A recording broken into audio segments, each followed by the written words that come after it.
Borode utokontrola anosiabatisa mukadzi wake wemwana wake achiziva kuti akutorepa eti mukadzi varipo pazvinoti ati mukadzi wangu uya mubhedroom haadiba oita machiwa otumazotienda kumagurosa mukadzi wacho kuti asare kuti achipindura tachitamda Raymond Makora ndiwe Loudmore Samuel Mutongi ndizve notani takazisari ndinoitwa Samuel Mutonga chete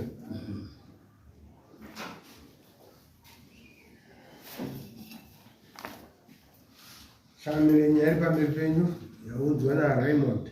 Nyaya ndeyekundipfuma kuti ndakakubira uchindishungurudza ndikarasikirwa nemari nebasa nekundishoresa munharaunda kuda kuripwa nemombe nhatu yanengo dzako chitwa nemari dani akutaura izvozvo ndiLouvemore ndiRaymond Makora achitaura kune Samuel Mutongi. Taura dinzwe here icho kwadi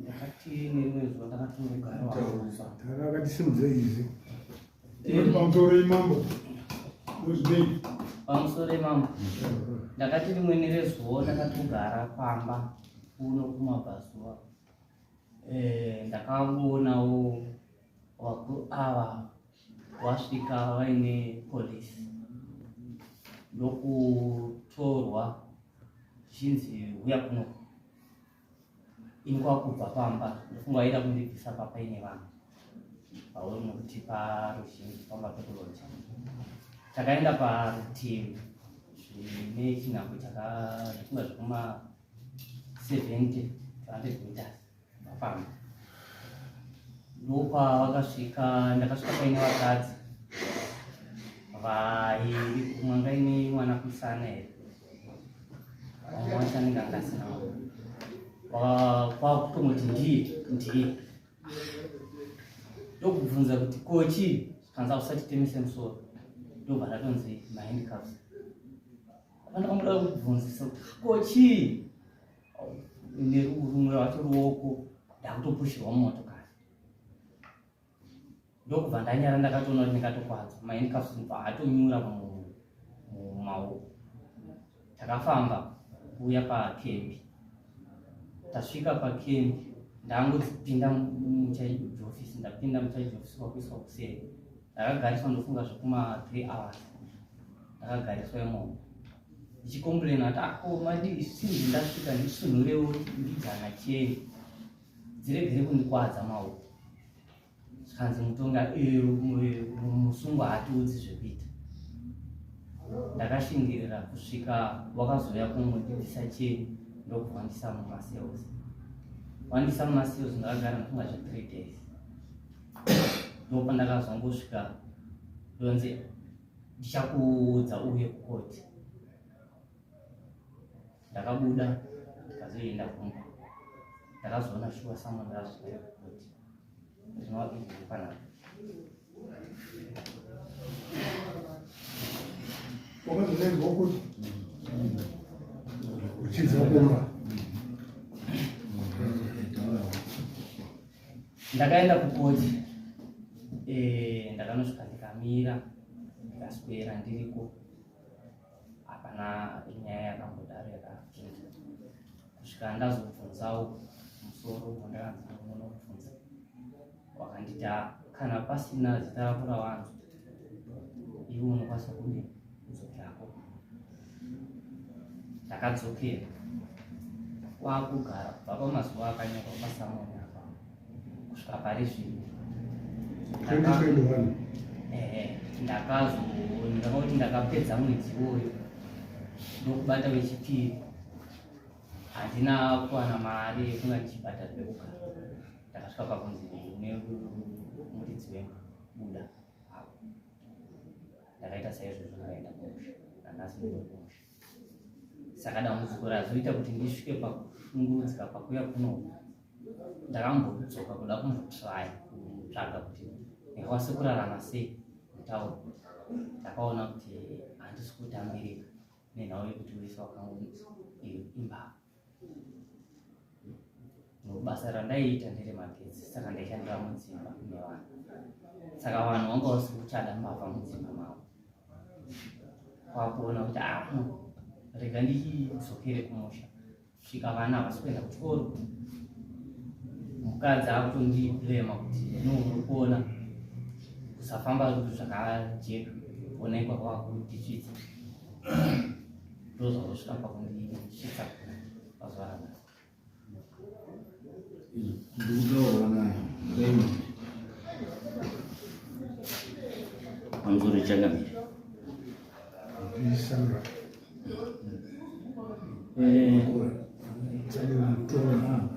ataura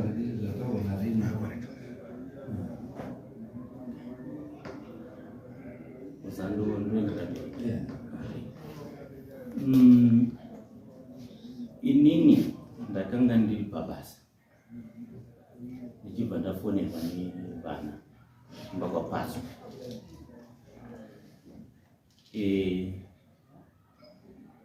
Raymond ina handitomuzivi,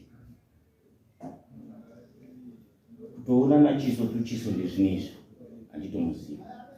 Saka paari kutotaura nyaya yekuti wakandipfuma chakava chishamisa nokuti nezita racho ndandisingarizivi nechiso chacho ndandisinachizivi.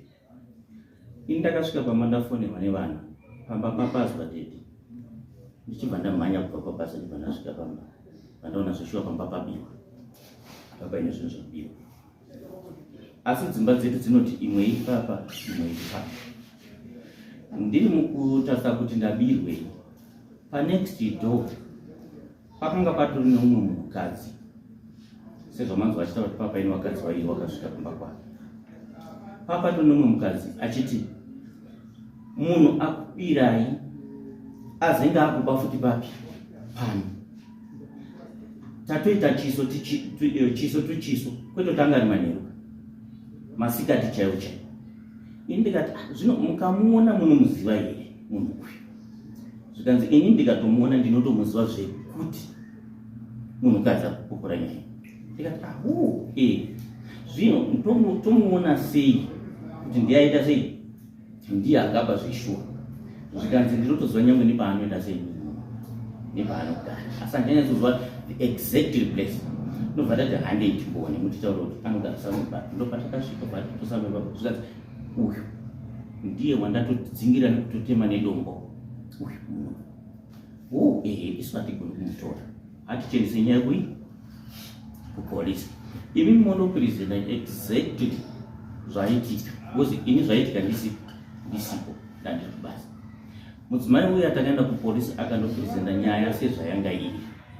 Polisi ndopayakatiti imi hamuna kodzero kuti imimi munosvika muchitora munhu, ini ndichaita zvinhu zvangu ndega. Polisi ndopayakasvika ndopayasvika zvayano. Infact yakatiti pakai nechekukona kwekuti mota anga asingaiona. Isu vatapakai nechekukona. Mupurisa bvaenda pamba paipa achibva asvika achibva amuona, achibva adzoka achibva adescribe munhu kwatiri, achidescribera kuna mai vaive munhu wandaona akadai. Zvikanzi exactly ndiye munhu achibva andotorwa nepolisi. Polisi ichibva yadzoka pamota. Mupurisa haana kutoda kuti ini uyu ndiite chiso tuchiso naye zvokuti inini handitomuziva. Mupurisa achibva aenda naye kuseri kwako akagara madzimai. Ndobva abvunza madzimai ndiye here kuzvikanzi ndiye nemadzimai kwete inini. Achibva abidzwa mumota izibva ndandosiya munhu mapurisa ndobva ndakabvumirwa.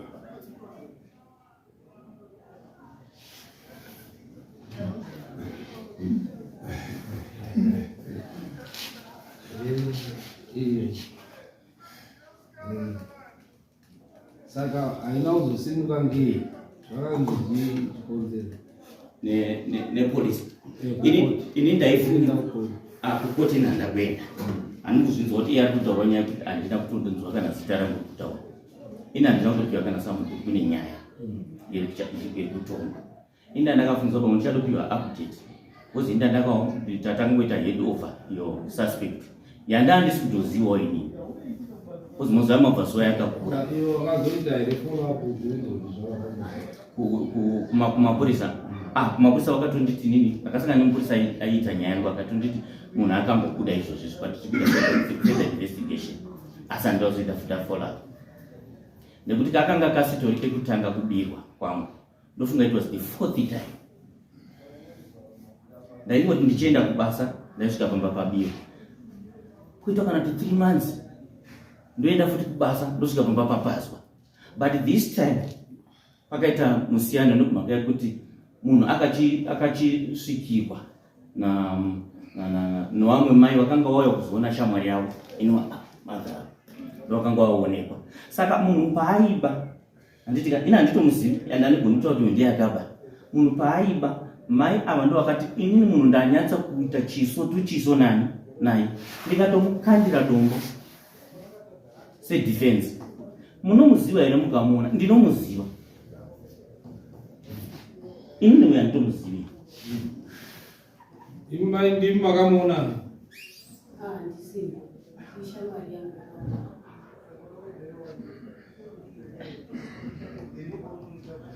nekuti nditori bhizi wekutsvaga kuti mbavha yanga kundibira zvinhu zvangu nguva yese iyi ndeipi nditori kushupikawo inini kuti ndiananga kundipasa usati yakamupfuma pana mai vari kuti wakadii wakamuona wakaita chizo tuchizo naye wacho anofanira kuti adi auze kukoti nekuti kuti makandiona kupi nekuti uyu ari raiti madha ari kutaura kuti inini handitokuzivi asi akataurwa navamwe mai vakataura kuti no wakamuona ndo wakamuendesa polisi pamwe namai avo pamwe makambopfimbana mukarambana makanga ari magiraji uda kukufikisa uyu haana paakakutora asi akamutaurwa kuti akupa ndomuziya ndatoda kuti handiti atotanga kuonana nhasi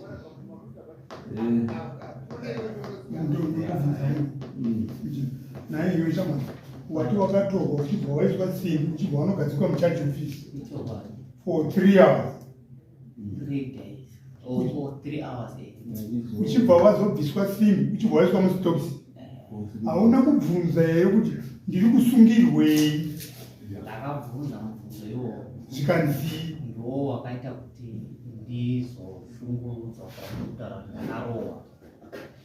ndakarohwa nani nemupurisa unonzi wamachote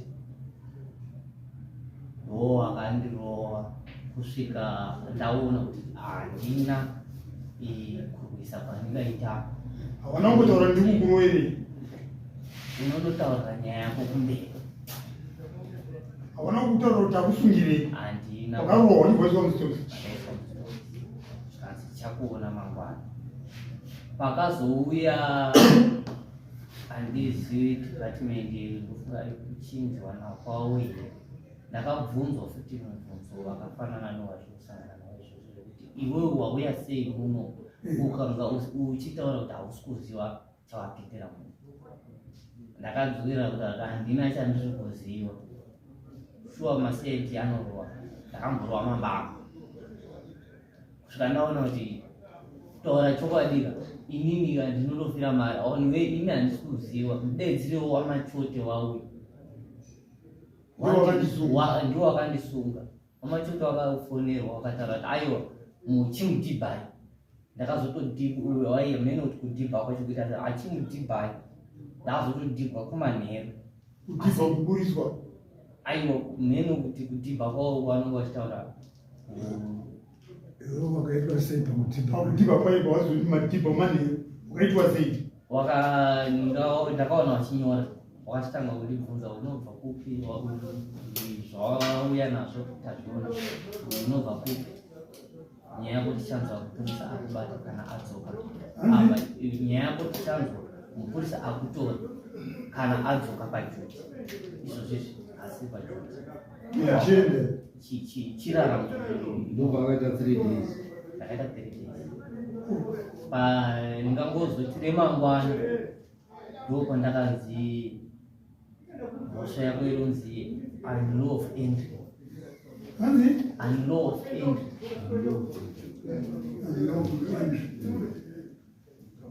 pinda pamba usina mvumo. Ndizvo zvandakazotsanangurirwawo. Ende zvakauya futi kuti zvizototaurwa. Pane mukuru wandaishakuenda naye pane mapisi endainzi. Iye akanga achida kuziva kuti munhu uyu mazuva ayo muri kutaura anga audzwa nyaya yese muzangakunze anga achiudzwa nyaya yese mazuva ayo muri kutaura timbomauona tonzwa kuti mimi shuwa here ndiwo zvakaitika nenguva dzamutaura ndoona nemazuva aya nandinayo kuti zviri kuenderana here. Mupurisa iye haana kubatika ndofunga ndapedza zuva rekutanga rechipiri ndoko ndakazotanga kuona ndokiti chinyoma ndoko ndakadaidzwa ranyorwa ndokandazosiya. Zuva rechitatu ndakazodaidzwa Mukadzana akakuti uyu ndiye masvika pamapurisa unomuziva here? Uyu anomuziva ka Ani kutaura iye iwo wakasungwa iwe hapana pakadzoka kungwari pamapurisa pajipi apa pane waunoziva here? Hapana wakambodanana naye? saka iwewe unofana kuti uunze mai yavo kuno nekuti nhau iyi chaungatoite maklema kutotsvaga loya ringade kuweka nekuti wakavharirwa pasina mhosva pasina chii kuti usungise mai ava kuti ubhadharwe iwewe handiti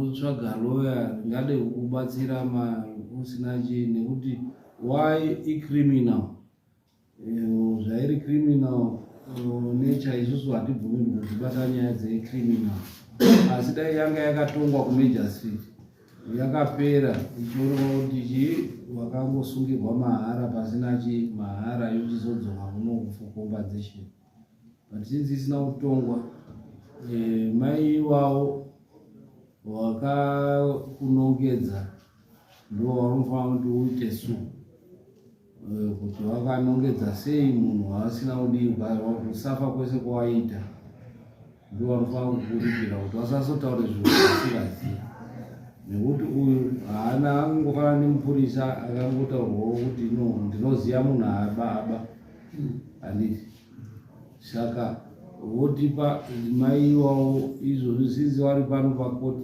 ndo watinoti iwo waunze mai avo nekuti kuti wabude munyaya iyoyo kana wasakaudza mai ivavo inobata ivo. Unonzani mai? Inini unonzani?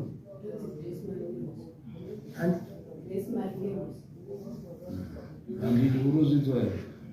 Pakanaka unza mai ivavo kuti wauye kukoti hamubhadhari panext court date iwo nemari dzausina kubhadhara ndinoziva ndinogona kuiunza ndofunga nemandi ndaupa foni yako then court date next iri koukuri musi wa5 mouya nemukadzi wacho mwasvika moenga bozoda kuti auye ataure kuti ndiye waakaona here uye nekuti kutaura nhema munhu unoda kuti urudza ushungurudzika kwaaita nekutaura nhema imimi hamunayo makanga mataurwa hamuna mhosva akati akaona uyo ndiye anofanira kuti adi auye ape chapupu saka musi wa5 modzo hapana chakaipa